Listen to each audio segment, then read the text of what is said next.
Hey Cami, Carlos and I were talking about video games and stuff, and we have a question for you. Do you think that video games can trigger a person to make bad things like killing somebody or making another kind of crime?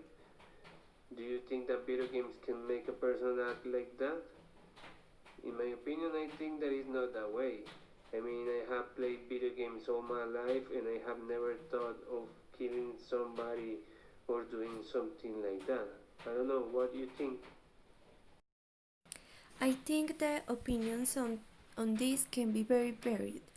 I heard that the University of Oxford did a study focused on investigation the impact of video gaming on society and concludes that gamers who expose themselves to greater amounts of video game violence are more likely to be prone to violent, aggressive, and antisocial behavior over time.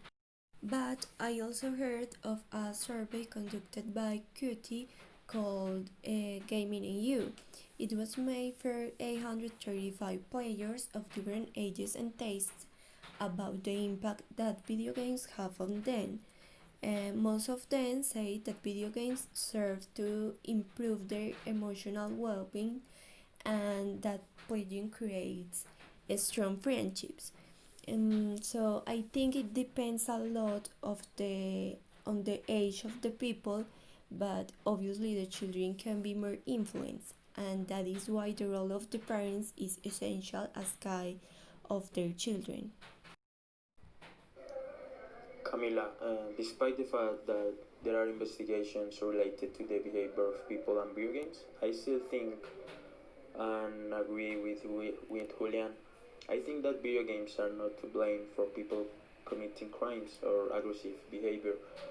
This depends only from the education that people receive and their way of behaving towards society. In my opinion, video games cannot be blamed for crimes that are committed or inappropriate behavior. In addition to this, we can also say that there are games that are educational. However, um, these are not necessarily going to replace homeschooling, and it is the same case for violent games. I think that people's behavior cannot be related to video game. I think you both have a point, but I still think that it's not video games' fault. I mean, if somebody make a crime and just because that person plays video games, so it's video games' fault. No, I think that this is about people's mind health, not about video games. Like I said before, I have played all my life, and that doesn't make me feel that way.